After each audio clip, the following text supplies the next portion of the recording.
That evening when the crystal glasses clinked, it was supposed to feel like celebration. But for me that sound was a verdict.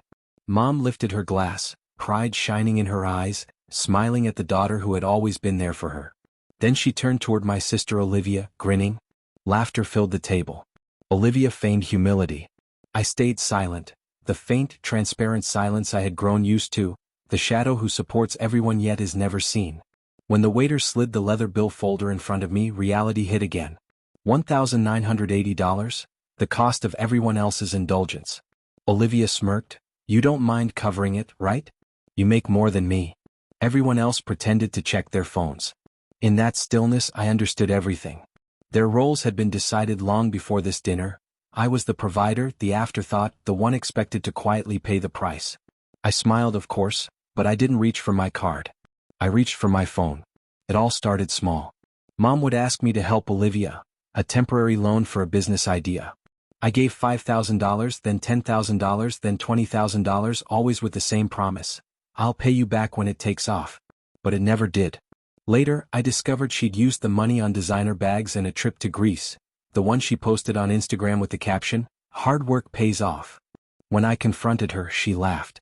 You wouldn't understand. You're not a risk taker. When Mom took her side saying I should support my sister, something inside me broke. I stopped lending, stopped sharing, and began observing. 6 months later, I caught wind of their next move. Olivia and Mom had co-signed a loan in my name, $40,000, using my digital signature from a document I once sent them. When I confronted them, Olivia shrugged. Relax. We'll pay it off. You have good credit. She said it as though it were a favor I should be proud to give. That night I didn't cry. I opened a notebook and wrote a single line at the top. They think I'm too quiet to fight back. Then I planned. I stopped reacting. I became patient, invisible again, but this time by design. First, I gathered evidence.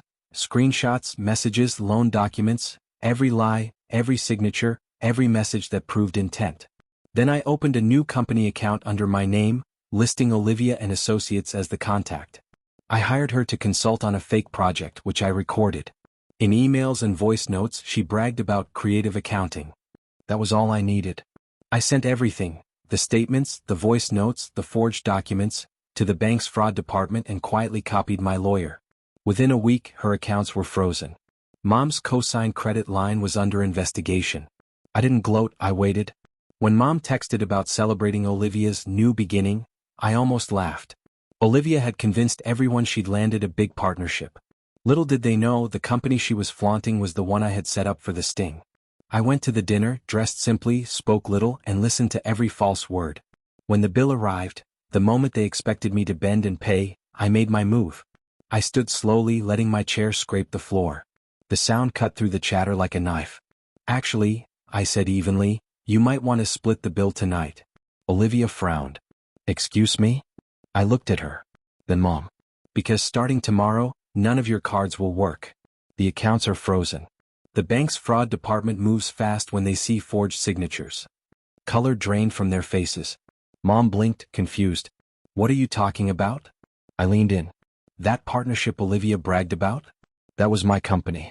Every fake invoice, every consulting fee, all documented.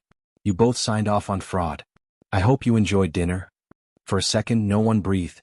Then I placed a sealed envelope on the table, copies of all the documents. You'll want to review these before the police do. Olivia's hand trembled. Words failed her. I smiled and pushed the bill toward Olivia. This one's on you, partner. I walked out. The sound of my heels against the marble floor was the only applause I needed. 2 weeks later, Mom called. Olivia was under investigation, her accounts drained by legal fees. Then Mom hesitated. You really hurt her. I looked out at the city glittering below. No, Mom. I taught her what it feels like to pay her own bill. For the first time in years, the silence that followed wasn't heavy, it was peace.